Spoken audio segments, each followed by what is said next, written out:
ואם נמצא מחוץ לגדר שסביב בית הקברות, this is a recap of what we said yesterday on page 413 under the two lines. That if a person is outside of the fence surrounding the cemetery, מותר לשהות שם כשהטלית עליו. You're permitted to stand there either wearing your talit or having your tzitziot out. Thank you very much.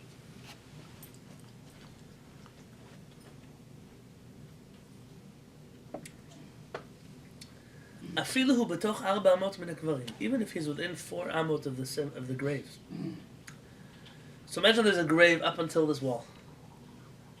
I'm allowed to wear tzitzit on the other side of this wall, even though I'm within 4 amot of a grave, because מפני שהגדר חוצצת. Because the gader, the fence, separates. חוצצת from the same word as perhaps, although that could be a little different. A mechitza. Separation.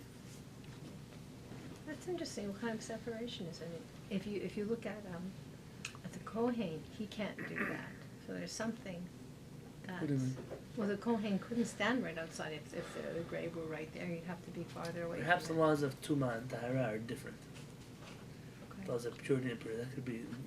I think Barry wanted to bring this up also yesterday. Barry or Zed, somebody here. והנכנס לתוך 4 אמות של מת או של קבר צריך להחמיר כדין נכנס לבית הקברות. And somebody who enters the 4 amot of a deceased person or of a grave, he has to be strict like entering into a cemetery, even if he's not in the cemetery. So that's the opposite view. No. It's not disagreeing. If a person is not in a cemetery, but they're within a grave or a dead body, they have to treat that place as if it's a cemetery, of course, because it's within 4 amot.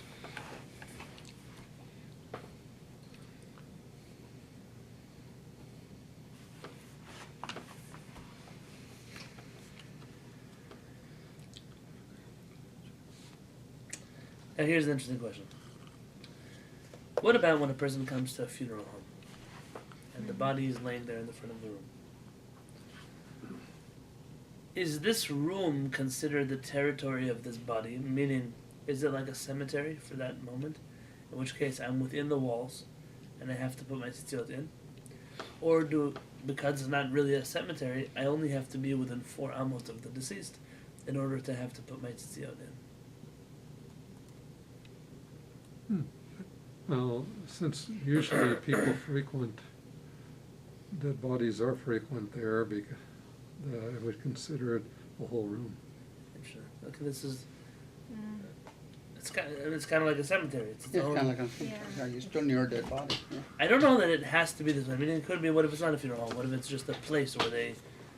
It's a room where there's inside of it a dead body. A room could be worse than a cemetery, meaning could be stricter than a cemetery. Oh, really? It's an enclosed area where there's a dead body. Right. The cemetery, you could say, listen, I'm 100 feet away from the graves. I'm still within the walls of the cemetery, but this is the park where there's a water fountain. It's not a... in such a room, that wouldn't be the same. That's because it's not covered. It could be that this has something to do with it. But the whole idea is not to mock a person who passed away. Then if you're in a room, it's an enclosed area, then you shouldn't be wearing your tzitzit.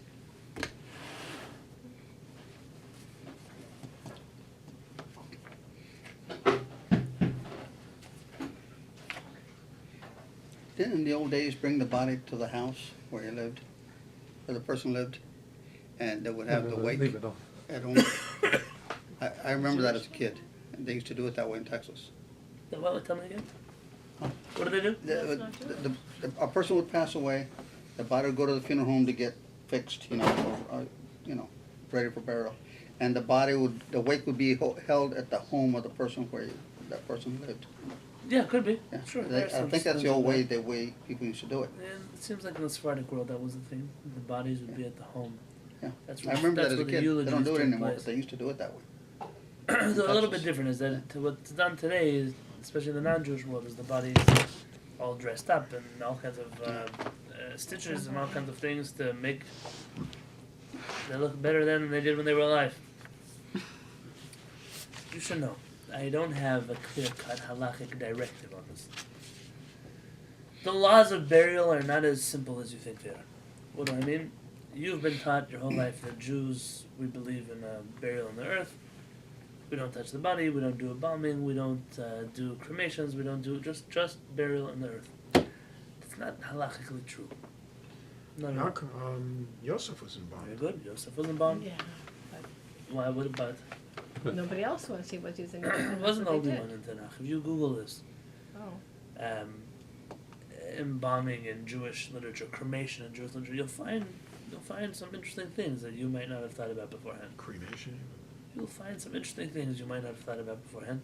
That'd be interesting. And it doesn't change what the Jewish practice is on the street today. It just means not everything you think is true is true. The problem with these topics in the Jewish community is it's probably one of the few areas that across the Ashkenazi, Sephardic, Hasidic board, everybody is superstitious to talk about. Even if people are not superstitious by anything else, by this topic they're afraid to talk about it. Because of that, rabbis don't talk about it, communities don't talk about it, people don't talk about it. It's almost like the laws of burial, mourning, these things were left to the ignoramuses to decide on and people to discover when it's already too late. The mortuaries. It's an interesting... Okay, it is what it is. So what about cremation? What about cremation? הנכנס לחדר שהמת נמצא בו. If a person enters a room with a dead body in it. יש אומרים שאפילו עומד רחוק יותר מ4 אמות מן המת, even if a person is farther away than 4 אמות from the deceased. דינו כנכנס לתוך 4 אמותיו. It's as if they entered the 4 אמות. וצריך לכסות הציציות and they have to cover their ציציות. This is the opinion of the rabbi called Ateret Zakenim. The Mishnah Berurah quotes him. There's a differing opinion. ויש אומרים שדווקא כשנכנס לתוך 4 אמותיו, some say only when you enter into the 4 אמות, צריך לכסות את הציציות, you have to cover the ציציות, meaning this is not a cemetery, this room doesn't have the status of a cemetery, that room has the status of a dead body laying in a room, and that means only within the 4 amot, one has to tuck in their tzitzit. I thought if it's in a room, the whole room is contaminated. Oh no, I'm sorry. That's again. You're going back to the Kohanim. Yeah, that's not talking. You should know that the Mishnah Berurah doesn't decide between these two opinions, which means clearly they both have what to stand on. You could do as you wish. I don't believe. I might be wrong. I don't believe that when I saw Jews entering funeral homes, that they tucked in their tzitzit until they reached the cemetery. I don't remember seeing this. I don't have that much experience. I don't remember seeing that happening. So it could be that they rely on in the room, as long as they're not within 4 amot, it's okay. But once they reach a cemetery or they come close enough to 4 amot, that's when the problem begins. Le'el. Earlier, Nidba'er, we explained, this is in chapter 15 we explained, שמנהג ארץ ישראל שלא לקבור את המת עם הטלית שעליו. That even though the body is wrapped in a talit, the custom in Israel is not to bury the body with the talit on. אלא רק מכסים אותו בטלית בשעת הלוויה. Rather, the body is covered with a talit during the funeral. עד שעת הקבורה, until the burial.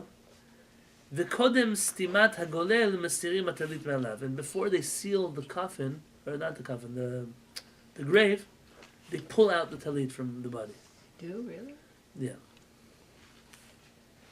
I mean, they wear it in the In the coffin, grave, and I guess once that's already Once covered it's with dirt. dirt. I haven't seen this done actually, but this seems to be the custom. In And Israel. during the wake, they leave the Yeah, there's no coffin in an Israeli funeral, In, so in a blanket, like it's a sheet. it's just a body wrapped in a talit.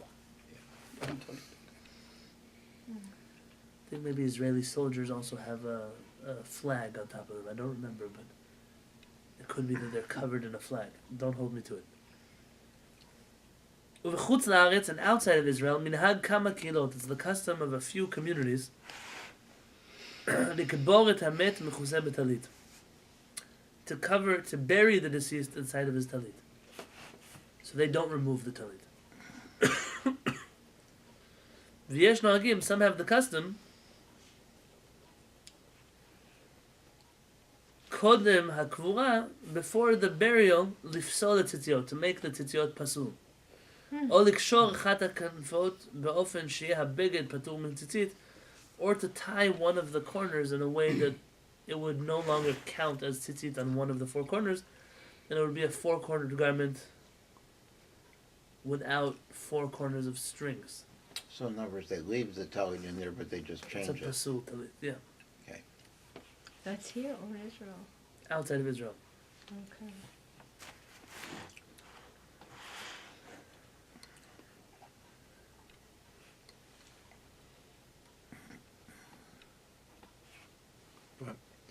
Do they do it on the body or before?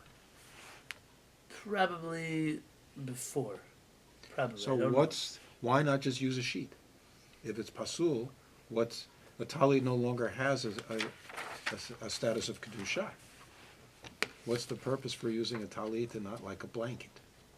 Or like a place like a shroud or something like that? A kittel or something. Some places do use a kittel, right?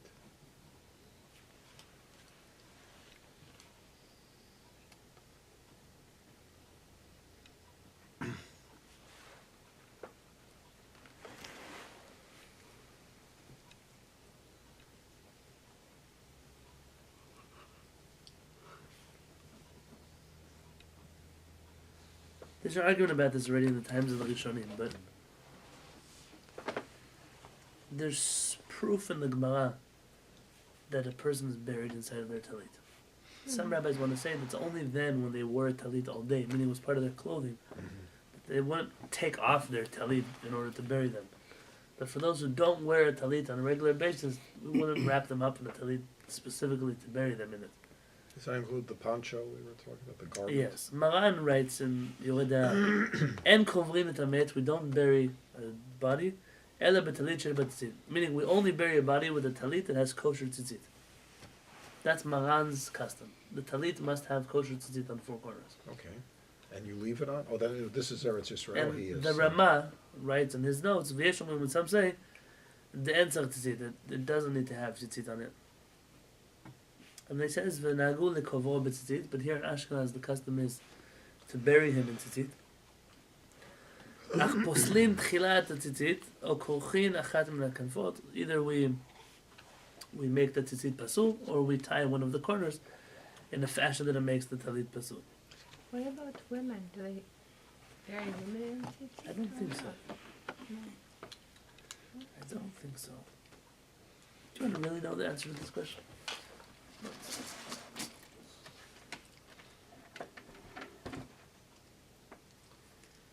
This is strange. This is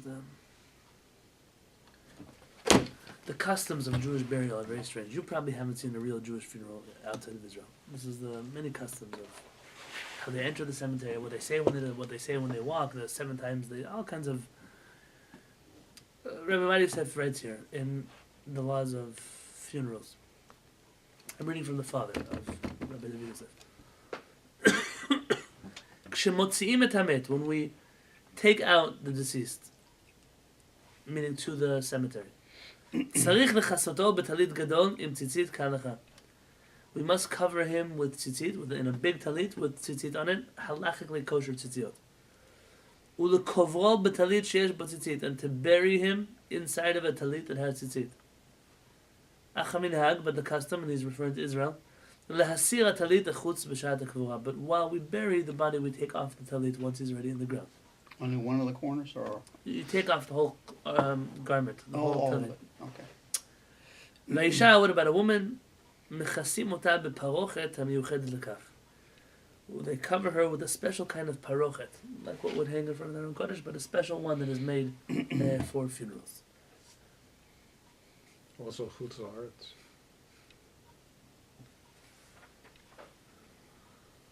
So in Israel, would they take that off as well when they bury him?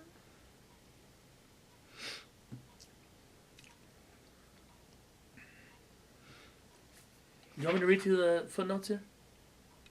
Okay. Is it interesting, this topic? Yeah, Or, it's very okay, interesting. Yeah. let me read you the footnotes. Rabbi himself is like an encyclopedia, so he'll just tell you everything that anybody ever said about this topic. Ken katav Rav Zerachi Halevy Bal HaMaor, the Bal HaMaor, Rabbi Zerachi Halevy, he writes this, the following. Shamati b'shem Rabbi Yitzchak ben Rabbi Malki Tzedek halacha l'maaseh. I heard in the name of Rabbi Yitzchak, the son of Rabbi Malki Tzedek, it's a unique name, an actual halacha. כשנוסעים את המת לבית הקברות, מוציאים עמו תליתו שיש בציצית, when we take a deceased to the cemetery, we take him out in his tzitzit. The reason is, שלא יהיו נושאי המיטה מעוטפים בטלית קטן והוא בלא ציצית. It can't be that the coffin bearers will have tzitziot, and the deceased won't have tzitziot. And so we put on a talit for him. The Kakatav Atul, the Tur writes it, the Shibboleh Haleket writes it. The book Emet Yaakov Nino, one of Rabbi Yaakov Nino wrote this book. He gives a reason for this according to Kabbalah. Rabbi Yonatan doesn't elaborate. Maran the Shulchan Aruch writes, what I read to you earlier, his origin of Maran's words that you bury a person in a talit, Mekoro medivrei HaRamban betorat Adam, his origins is from Rabbi Moshe ben Nachman, not the Rambam, but the Nachmanides.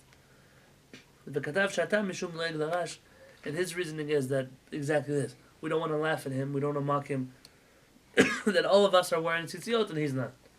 And so we cover the body in the talit. And similarly to this, the Smak writes, Rabbi Yitzchak bar Avraham Amar b'chayav, Rabbi Yitzchak, the son of Avraham, said in his lifetime, Halavai v'yadati yom moti, I wish I would know the day that I will die. V'ayiti mitzaven, that I would command my family, shikberuni b'talit mitzviyatzat kilchata, that they should bury me in a talit that has kosher tzitziot on it. I mean, that's how important it is. I wish I could let everybody know that at my funeral I want to have tzitziot on my talit. Umiyad tziva Rabbeinu Tuvia lekovo b'talit mitzviyatzat. And immediately after hearing this, Rabbi Tuvia, who was an Ashkenazi rabbi, says he wanted to be buried with a talit that was kosher. V'lo haya mi she'arer b'davar, and nobody she'arer b'davar, nobody there got involved and made any trouble for him. Meaning, this was what he did. And this is like it says in the Tosfot, in the name of the Midrash. Interesting Midrash. The Midrash says that right before the parasha of Tzitziot, where the Torah talks about Tzitziot, it talks about the Mikoshesh Etzim, there's a famous English word for him. The guy who acts down a tree on Shabbat. You know what I'm talking about? It's in the Torah. Yeah. There's a word for him. The wood chopper, he was the father, technically, of Bnot Tzlofchad, according to the Midrash. You know what I'm talking about? Yes. Yeah. It says there, why are these two parashiot together? Why is Tzitzit and this parasha together? To teach you that even the deceased are required to wear tzitzit. Meaning, when we bury them with tzitzit on. It's brought down in the book Or Zarua. It's brought down in the Machzor Vitri. And he finishes over there. You should not take off the strings. Meaning, it has to be kosher strings. Don't take off the strings from the talit. Because he's coming with his talit to tell the Creator that I wore tzitzit during my lifetime. This is outside of Israel or inside? This is right now, so we're reading from France, from England, from Germany, from Morocco, from Yemen, from all kinds of sources. Sheshkula keneged kol mitzvot HaTorah kula, which is compared to all the mitzvot in the Torah. He's going to look at the person, I'm wearing a talit because in my lifetime I was careful wearing a talit. ואין מאוד בספר מעבר יבוק, ויש נוהגים שקוברים אותו, קושרים את חוטי הציד וחוטבים אותה בתוך כנפות הטלית, כמו כתב הבח, some of the custom to tie the knots or to tuck in the ציציות, so the ציציות are not kosher. וכתב מהרי עייש בשבט יהודה, מהרי עייש is the chief rabbi of Algeria, Alav Shalom. He was perhaps one of the most influential Algerian Jewish leaders. To this day, the Algerian community, what he says is law. I was just merited this summer when I was in Israel to buy all of his books, almost all of his books. I have found some very beautiful things in there. I mean, I always learned him through being quoted in other books, but to have my own,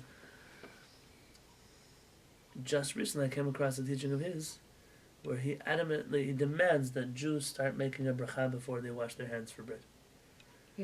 Before, like our parents, but a long time ago. And he writes, Shekem min Hagam. Their custom is to tie the tzitziot together in a way that they disqualify the talit. Kehillat B'Shulchan Gavon. There's a few books that write like this. ומכל מקום, says Rav Ovadia, in any case, עכשיו, nowadays, נוהגים בארץ ישראל לקבור בלי טלית. We bury in Israel without a talit. Like the Maharikash writes שבצפת, that in Tzfat, the custom was, כשקוברים אותו נותנים לטלית ממנו, that when they bury him, while they bury him, they take off the talit from him. So when they carry him, he's wearing the talit. But when they bury him, they remove the talit. וסיים, and he finishes off, ונערה פשטה. If you follow Maran or you follow the Rama, both of them are valid. There's no right or wrong way to do this. Both have reasons. Maran has reasons for why he has to bury with the talit. Rama has reasons for why he says to either disqualify the talit or take it off or not do it. Both of them are correct. הוא בספר קמח סולת, והם בערוך השולחן, וכתב העריך בזה בגשר החיים, וכתב שהוא מנהג קדום בארץ ישראל שאין קובעים את המצויות, שחלילה לעשות כל שינוי במנהגי חבר קדישא. There's a book that was written on the laws of funerals, and he says that we should never change the order of what they do in Israel. The order in Israel is, even though Maran says to bury with tzitzit, we kind of have this middle ground between the Sephardic and Ashkenazi custom of during the funeral the body is covered in tzitzit, and as the body is buried we take off the tzitzit. I'm trying to picture how you would do that in a dignified way. Yeah. I don't know. You'd have to open the there's no casket, so you just, I wonder if either it's wrapped in a certain way that makes pulling it out easier, or if while the body's being buried, in Israel it's not like here, like not everyone gets involved in the whole burial thing. There's maybe just on a top. Chaver Kadisha that buries people. It could be that while they do it, or only they can see that far deep into the ground, or whatever it is exactly that happens, that's how it goes. It's a good question to ask somebody Yeah, who's the been to a procedure funeral in actually, yeah. Israel. Maybe it's just on top of the shroud. That also could be. Yeah. Interesting. Maybe. So it's not put on the body naked, there's something in between. I may have to ask somebody who was on a Chaver Kadisha. That's the bottom line. So one of the conclusions you could make if someone is expected to wear a talit when he's buried is that it is he's still living as if he's living. Because it's a mitzvah to wear it when you're alive. Well, that's what the Midrash seems to say. Yeah. I can imagine there's also an equation that goes in here of, what if the person didn't really wear talit? What if they're the kind of person that never went to shul? What if the kind of maybe we don't want to send him up with a talit because that's the last thing he needs is some testimony against him. I'm sure that this goes into the conversation here about among the poskim. I can't imagine that it doesn't. But you have to understand something else. The way to look at this is, we're talking about we shouldn't wear tzitzit into a cemetery because maybe we'll offend the deceased. Our rabbis went so far as to say that we'll make the deceased wear a talit in order so that we won't offend him even while we're burying him. If we give that much kavod to somebody who's dead, but really, when a person in the real world, they couldn't care less about what, they're in the world of truth, they're in a world of a lot of goodness and clarity, like Zev mentioned the first time we brought up this topic. On the other hand, it's about us. The famous story about Rosh Shlomo Carlebach and the way he would pick out his etrogim. He'd pick up an etrog and he would kiss it and put it back down on the table. He'd pick up an etrog, he would kiss it and then apologize. I'm sorry I didn't pick you, I'm sorry. And he would ask forgiveness for the etrog and put it back down on the table. He could do this for hours. Until he found the right etrog for him. And somebody once remarked the reason why he could be so loving to people was because that's how he treated a lemon. That's the way he treated a fruit. How much more so the way he treated a person. Some of us, the way we treat people, we shouldn't even treat a fruit that way. We shouldn't even treat a rock that way, but we do. We're lacking in this department. Chazal are again trying to pound into our sensitivities. The person's deceased. They cannot do it. It's the last thing you would think about. You start explaining this to somebody else. It's one of those things that goes in the category of explain this to somebody not Jewish and they'll tell you you're crazy. It doesn't make sense. Like we're in the cemetery and we don't want to offend the dead people who are there, so we tuck in our strings because they would want to wear strings, but they can't wear strings because even though they're in a better place, we're better than them. It would be a very strange conversation to have. But that's how far Chazal are going to try to ensure that we give people a proper respect. There's a deep message in that. That's what I could say. Going back to our book.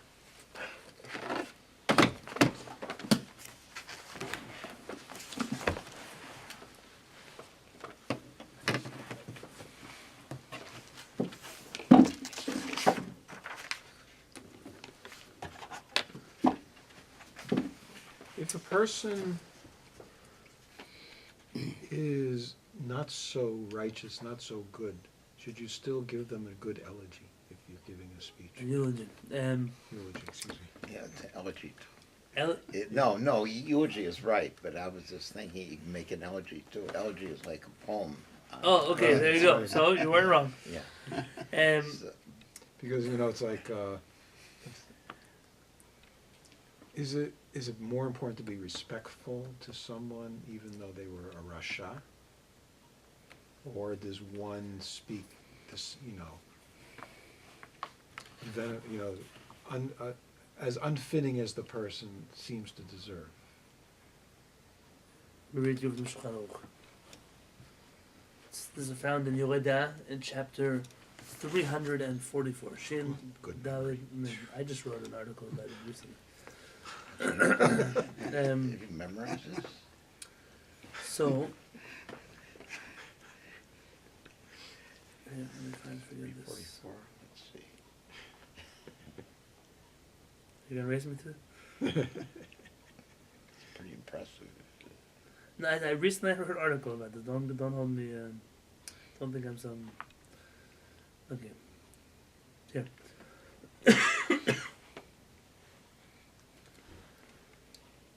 The Maran writes that a person should should give people eulogies. Dvarim u'mishabrim dalev, things that would break a person's heart, kedei larbot b'chiyah, in order to increase people crying. U'laskir shvachon, in order to, one, you want to arouse the people to tshuva, and two, you're trying to accomplish that to share some of his praises. V'asur la'aflig b'shvacho yoter midai. It's forbidden to speak too highly of a person, meaning where it's the point that it's not true. Is it forbidden to make things a little nicer? From this language, you could perhaps take that insight. You're allowed to add a little bit to make nice a little bit, says Maran. Just don't exaggerate. And if there he had nothing good the person could say about him, just don't mention any of his character traits. Meaning, just skip it. That's what we're trying to say. Just a person should skip it.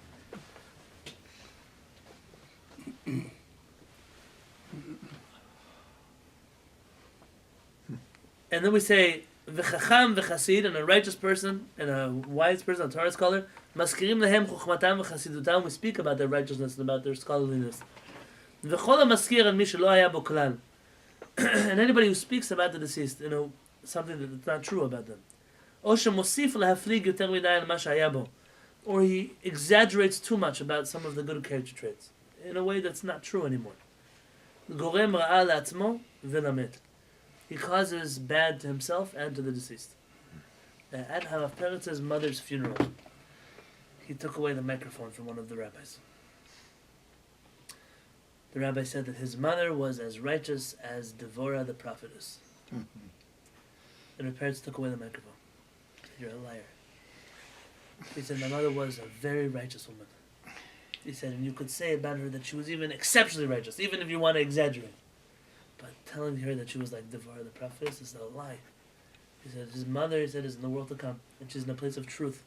And now what you're doing, he told him, that you're making he said, he's making his mother suffer in the world to come. Because she's in the world of truth, and she doesn't want lies anymore. She doesn't care for lies anymore. Would you like to flatter people and give them all? In the next world, nobody cares for this. In fact, it's a detriment to their soul. He said, please don't speak about my mother anymore. And he asked them to leave the podium. Wow. Now, our parents, you should know, we all know, is a stickler for the truth. Truth is this big thing, but there's something to be said about this. In Stolen, my wife's Chassidut, because of this problem, they don't give eulogies at all. No matter who passes away. Nobody speaks at the funeral. Nobody. They just bury the body. That's already, I don't know, I'm not Stolen. It's nice what they're trying to accomplish. It's also, at the end of the day, it's a mitzvah to give a eulogy. So why are we... Not everybody in the world is an evil person you can't speak anything good about. What you speak about is generally try to guide the people towards the good deeds that, I'll tell you when I see this the most. When people have a yard site in the shul. And they sponsor a kiddush or a lunch or a askara for their soul. And I ask, would you like to share something about the person that was close to you? And they start telling me about the way they cooked food and how they loved a certain kind of shoes. And But this is the only thing you remember about this person. There's nothing you could tell the room. Now, none of us care what kind of food they made. We're not going to be eating it even in this lifetime. You couldn't say, my cousin, my uncle was such a righteous person. Or, they weren't such a righteous person. But they really cared about helping other people. They really went out of their way to give tzedakah, to help homeless people. There was nothing in this room you could have shared that could inspire everybody here. They don't realize the point of the speech is not. It's not to tell someone's biography, but to bring out a lesson that we could let the person live on through the teaching that we're trying to share. That's the most important part. We say that Yaakov Avinu never died, not because he never died. Of course he died, but he lived on through his children. His children kept up his legacy, and therefore it was as if he never died, because he only came to the world to provide this legacy. And so long as that legacy is around, he's just as alive as he ever was. And the last sentence we have in this chapter, ויש מאחרונים שכתבו להחמיר גם במקום שנהגו לכסות את המת בטלית מצויצת בשעת ההלוויה. Some poskim say that even in a place where they bury the body in a talit, they still shouldn't wear tzitziot because it's still considered mocking the body. How so? We'd have to look into it. It would be strange for us to sing Mazal Tov after reading such a halakha. And therefore what we're going to do is the following. We're going to just end off on a good note and then sing Mazal Tov to summarize what we did today, what we learned in the last few weeks here. Life is a cycle, the circle of life. You may have watched The Lion King. This is part of the way the world works. Some of us here, we're here for a certain amount of time on this earth. Rarely do we think of how much time do I have. Get older. And also at a young age you could think of such a thing. A person could say, you're not being hard on yourself. I had a rabbi who didn't celebrate birthdays. Because birthdays is one step closer to dying. And dying means that I'm one step closer to not fulfilling my divine purpose on this earth. He was Litvish, if you were wondering. It was like, his attitude is one of a very rigid connection to Hashem. I'm not telling you not to celebrate birthdays, but perhaps to the contrary. I used to go to the JCC in Baltimore, and they had a strange thing that by the racquetball courts, they had all these plaques for people who passed away. That's where they would have Louis, Goldschmidt was the JCC's best tennis player, and he won this many tournaments. May his soul be blessed, or may it rest in peace. I'm thinking, Louis Goldschmidt, his neshama came down to this world, and the only thing they could write about him in the obituary section is that he was a great tennis player. Sounds like a racket. What I'm telling you is when our rabbis tell us, remember for yourself the day of death. They don't tell you this to depress you, but to the contrary. What are the things in life that you really want people to remember you for? How much time do you have on this earth to finish that goal? And there's never a person who says, I ran out of time, so it's just not worth trying. That's not true. What a person can accomplish in a day, in a week, is unbelievable. The things I never had a chance to learn, the things I never had a chance the initiatives that I've always wanted to start, the projects I've always start now. Now's the time to think about when I want to have something to be able to be spoken about. Because it's inevitable. We're all going to be there one day. There's nothing sad about that. What would be sad is to be there and to not have anything to say. Rather, we're going to be there, B'ezrat Hashem. We're going to come back from there also. Hashem, we believe in the next world. But we have to know, Hashem, I want to be able to leave this world accomplishing my mission on earth. That's a big thing to ask for, but it's worth asking for it every single day.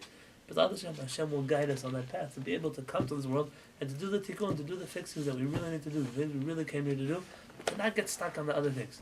I promise you that the politics and sports teams are not the reasons why Hashem sent you to this world.